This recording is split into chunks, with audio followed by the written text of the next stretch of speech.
Hey everyone, and welcome back. I have been so incredibly excited to share today's story with you. You saw the title, I taught a class on human biology.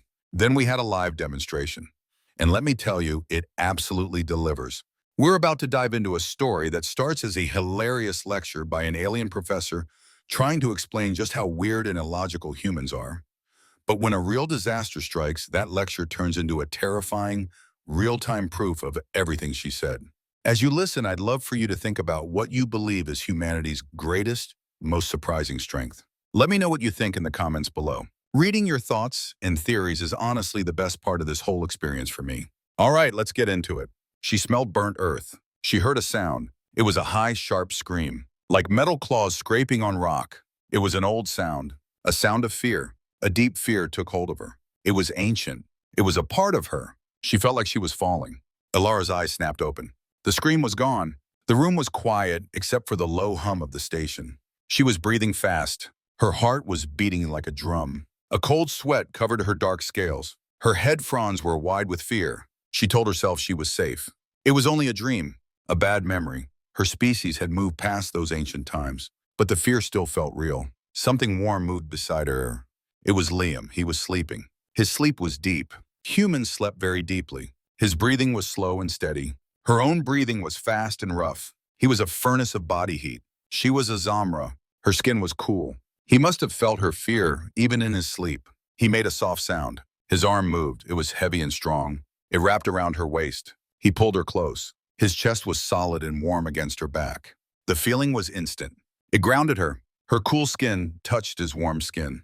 Her fast heartbeat began to slow down. It started to match his slow, steady breathing. The old fear started to fade away. She was safe. She was anchored to him. She could smell him. It was his scent. It was a human scent. It smelled like warm skin and safety. It also smelled a little bit like danger. He was a predator, but he was her protector. He was her mate. She let out a long, slow breath. The fear was gone. She was safe in his arms. But the peace did not last long. A sharp sound cut through the quiet. Beep, beep, beep. Elara opened her eyes again. This time she was annoyed. It was the alarm clock. It was an old machine. Liam liked it. To Elara, it made a terrible noise. It was loud and painful to her ears. Zamra did not need alarm clocks. They just woke up. Humans needed a noisy box to tell them to stop sleeping. Liam groaned.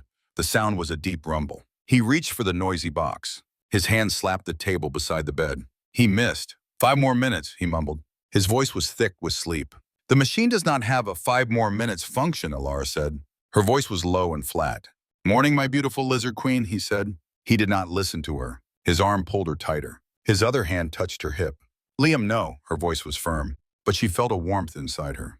This was their morning game. She knew it well. Liam, yes, he chuckled. He kissed her neck. She put her hand on his forehead. She pushed. She was taller and had better leverage. She made some space between them. I have a class. My students are waiting. They are very excited about today's topic. Biology, right? He asked. He finally let go. He stretched his whole body. You gonna tell them all our secrets? I will give a professional lecture on human physiology, she said. She got out of bed. He laughed. Right, professional. She left him in the blankets and walked to the kitchen. The smell of coffee was already in the air. It was another strange human thing. They needed a loud noise to wake up. Then they drank a strong, dark drink to stay awake. She watched the black liquid drip into the pot. Coffee was from Earth. No one could grow it anywhere else. The plant was stubborn, just like humans. Elara poured a large mug. The steam felt warm on her face. She took a sip. The taste was bitter and strong. It woke her up. She leaned against the counter. Suddenly, she felt strong arms wrap around her waist. Liam was behind her. He put his chin on her shoulder. He breathed in deeply. He was smelling her. You smell nice, he said softly. She could smell him too. It was his morning scent. The human smell was always strongest after they slept. It was the scent that had calmed her nightmare. Now it felt different. It was the smell of life. The smell of a predator. The smell of Liam. His hands began to move down. She snorted. She grabbed a long spoon from the counter. She turned and jabbed his stomach with it. It wasn't hard. Back, you beast, she said. She was smiling now. Go back to your dungeon. I have to work. Liam laughed. He let her push him with the spoon toward the shower. Okay, I give up. She watched him go. She shook her head. He never really gave up. He just retreated. He would be back. 1 hour later, Elara was at her desk at the university. She looked like a professor. Her dark green sweater was neat. Her desk was tidy. Her lecture was on the screen. A soft chime told her she had a call. The face of Officer Valerius appeared on her screen. He was the chief of station security. His face was sharp and serious. He was a Volon, and they were always logical. He showed no emotion. "Professor," he said. His voice was flat. "This is a call to confirm the emergency drill. It is at 1400 hours. I received the message, officer. We will be ready," Elara said. "Good." He paused for a moment. His pale eyes seemed to look right through her. "My plans need things to be predictable, Professor. I hope your lecture on humans does not cause any problems. Human behavior is not predictable. It is a problem for my plans." Elara felt her head fronds tense up. "Liam is an engineer here, officer. He knows the rules." "I am sure he does," Valerius said, but his voice sounded like he did not believe it. The call ended. Elara breathed out. Not predictable.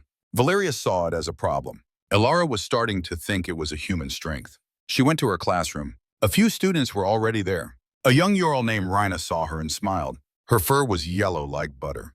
"Good morning, Professor," she said. "Good morning, Rina. You seem happy today." Rina's grin got wider. "We are. The whole class is. We made a list of questions." She held up her data pad. "We found them on the secret parts of the data net."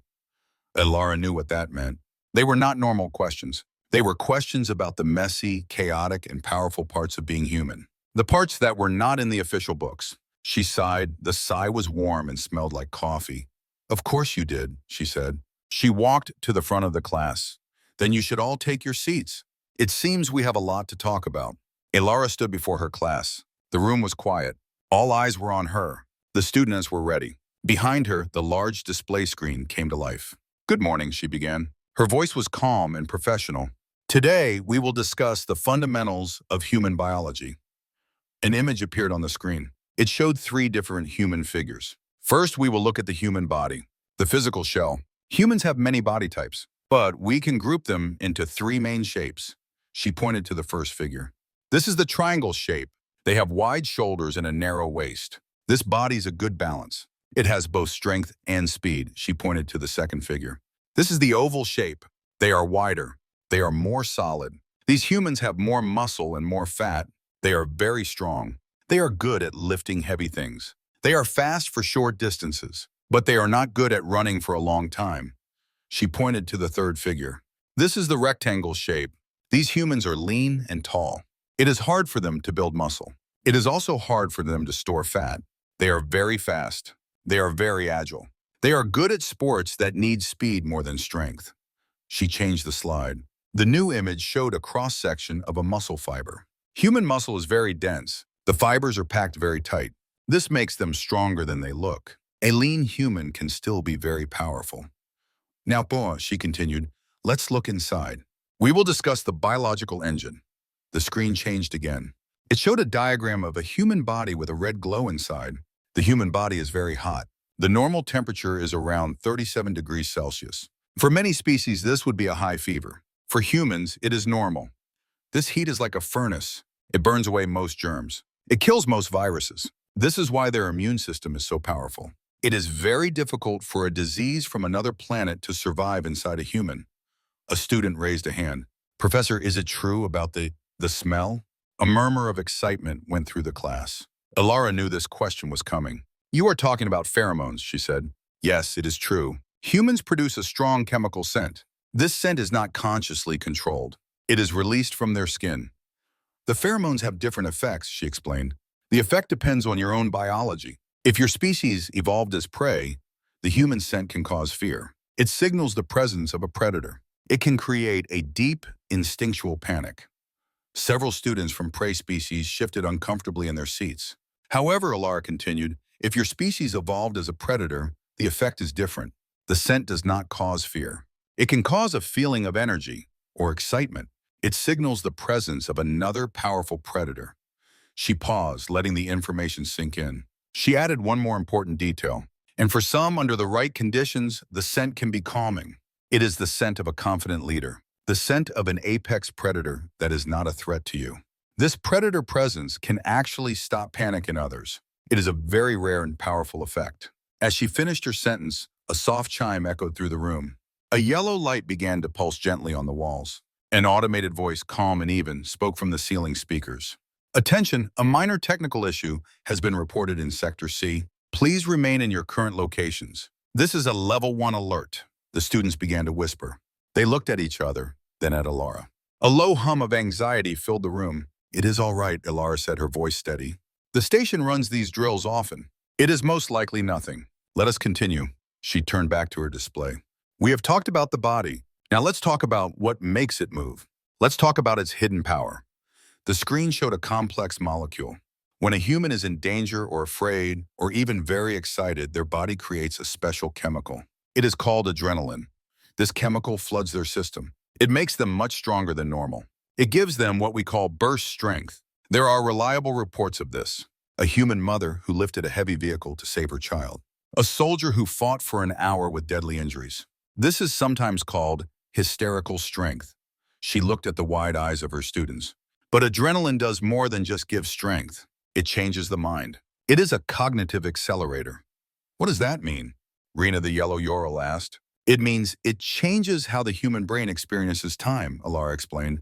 For the human in that state, time itself seems to slow down. Everything around them seems to move in slow motion. This gives them more time to think, more time to see what is happening. It allows them to make very fast decisions in a crisis. The class was silent now, completely captivated. This leads us to our final topic, Elara said. The human mind. In many ways, it is their most dangerous and most useful biological trait. Humans are a paradox. They are creatures of logic, but they are ruled by emotion. They can find humor in the darkest situations. They tell jokes during a disaster. This seems insane to a logical species like the volan, but it is a survival tool. It helps them fight fear. It keeps their minds clear. They also have a powerful mental tool called hope.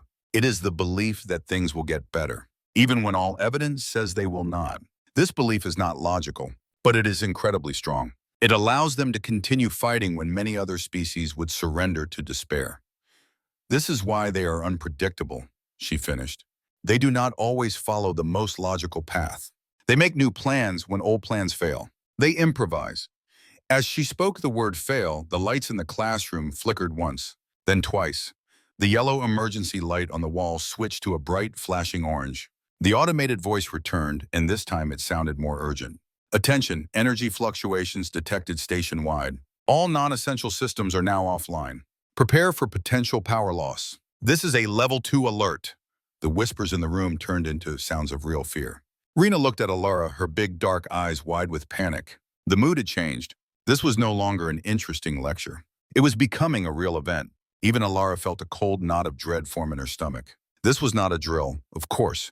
Here is the continuation of the story, covering sections 2.3 and 3.1, written in the requested simple style for an audiobook experience. The air in the room was thick with fear. The orange lights flashed on the students' worried faces. No one was thinking about biology anymore.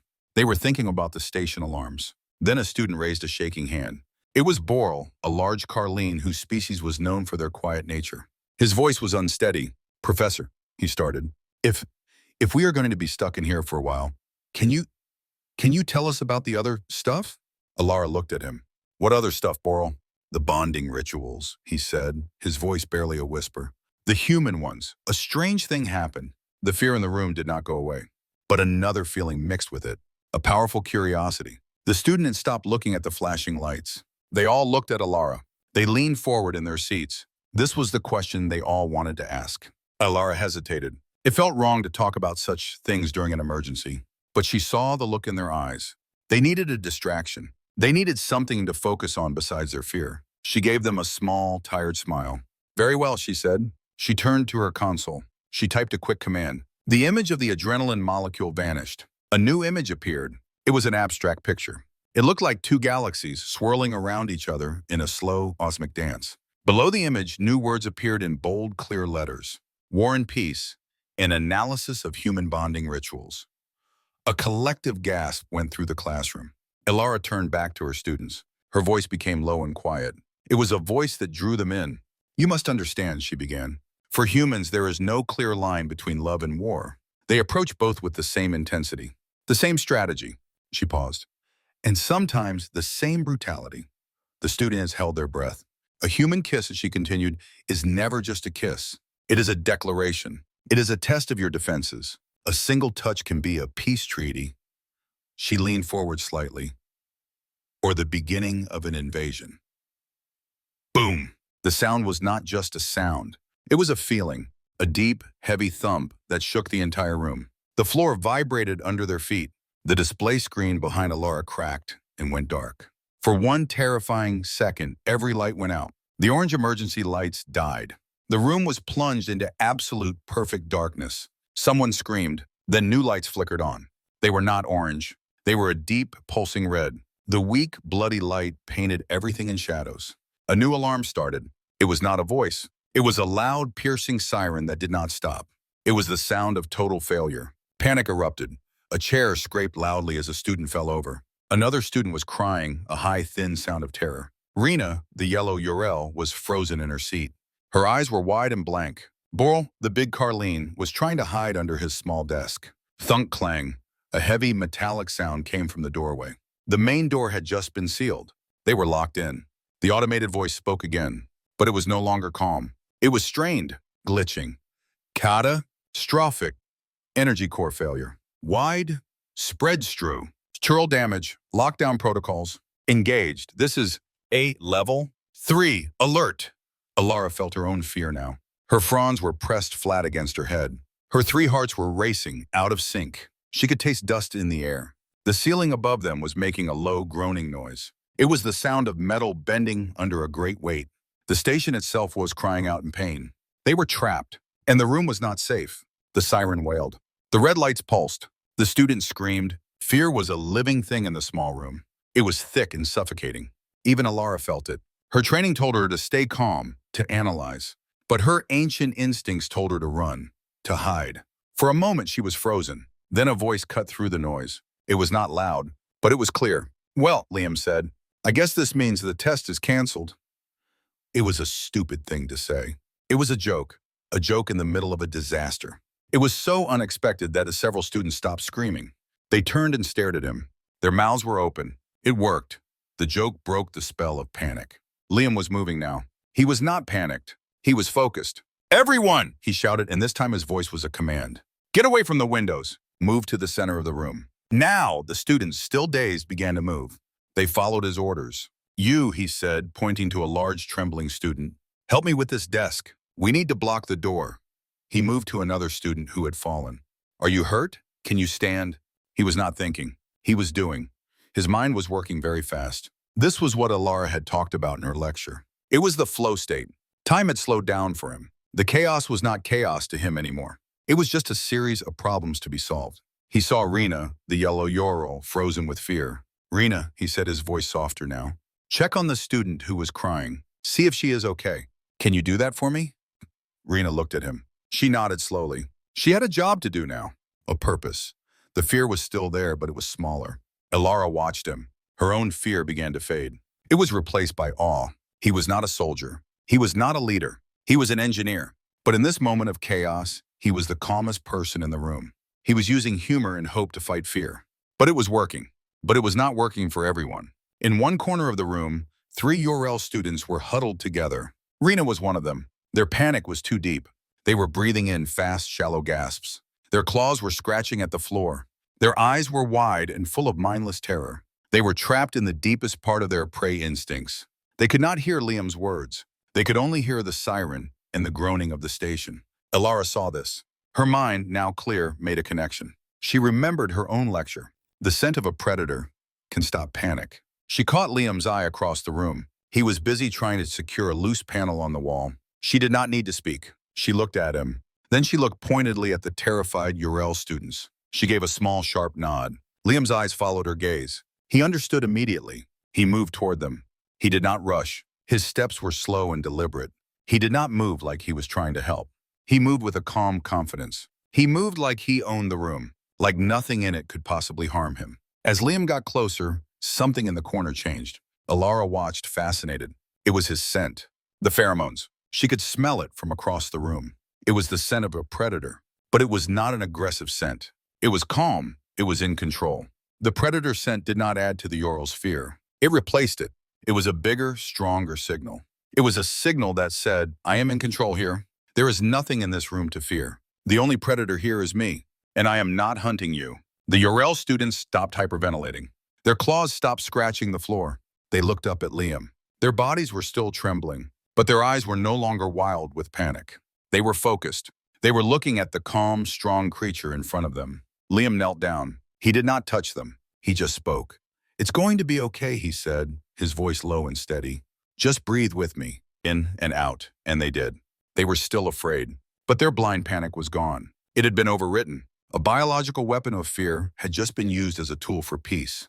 Groan, screech, crack, a loud noise came from the ceiling above them. It was the sound of metal giving up.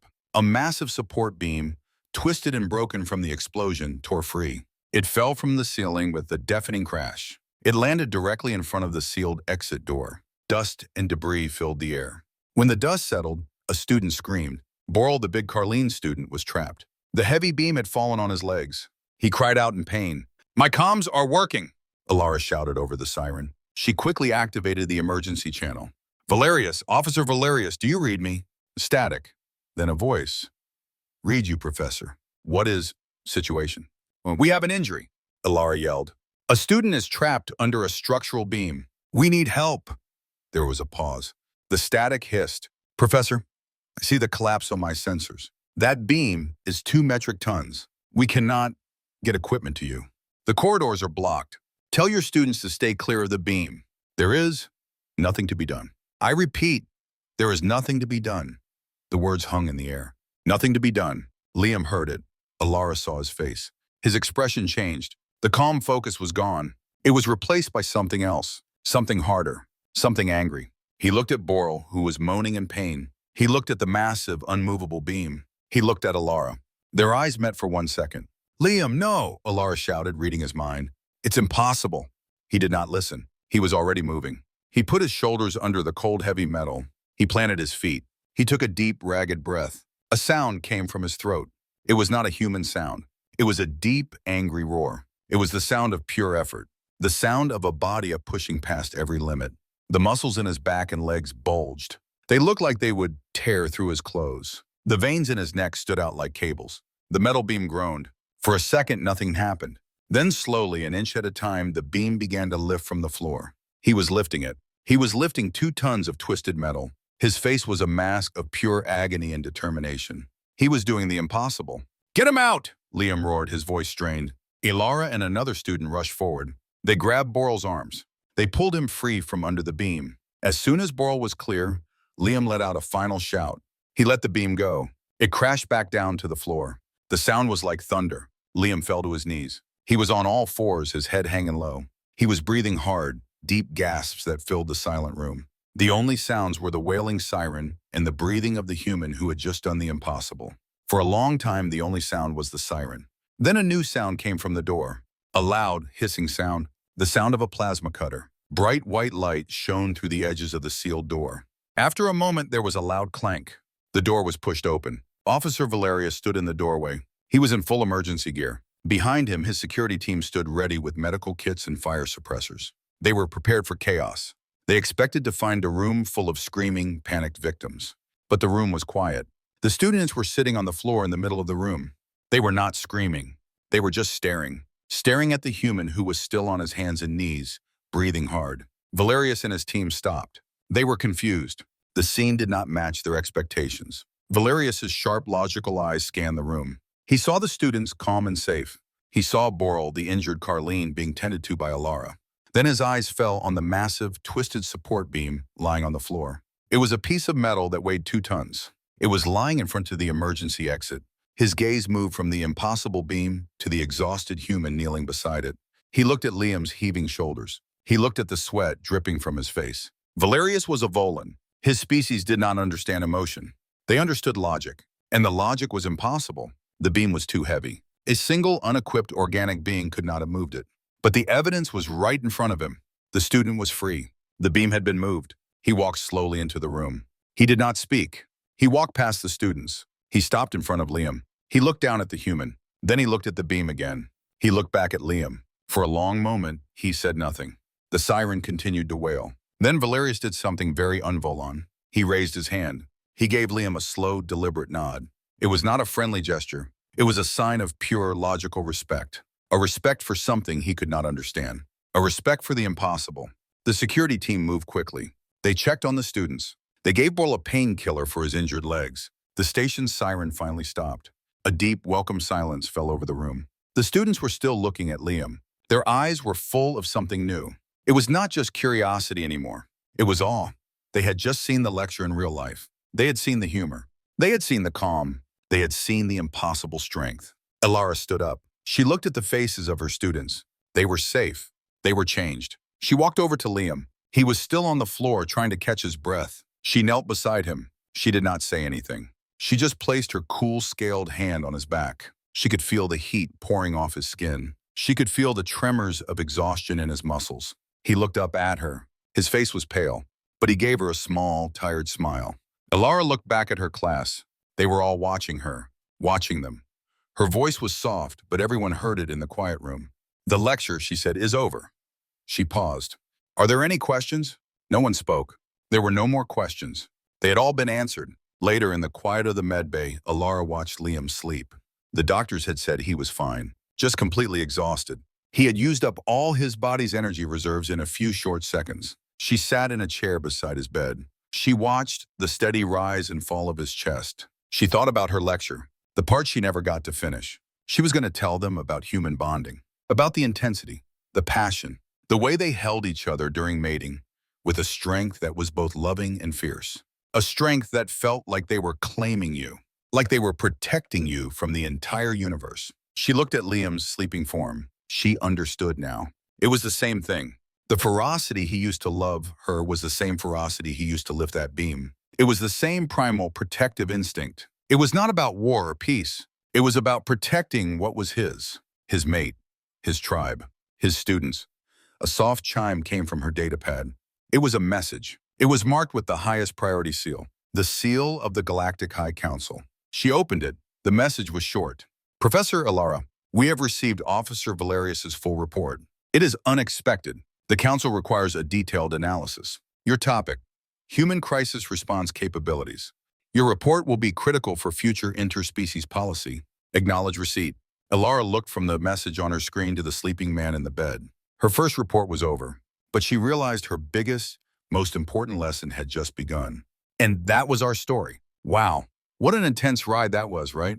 Thank you, truly, for listening all the way through to the end. I'm still thinking about that final scene, and I would genuinely love to hear what you all think. What was the most powerful moment for you?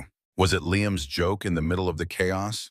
The quiet moment with the pheromones, or that impossible, heroic lift? Let's really talk about it in the comments below. Your thoughts and discussions are what bring these stories to life for me. If you enjoyed this journey, a simple like on the video helps our channel out more than you know. It lets other sci-fi fans find our community here. And of course, if you want to be here for the next adventure and maybe find out what happens after Elara's report to the council, make sure to subscribe. We'd love to have you. Until next time, take care.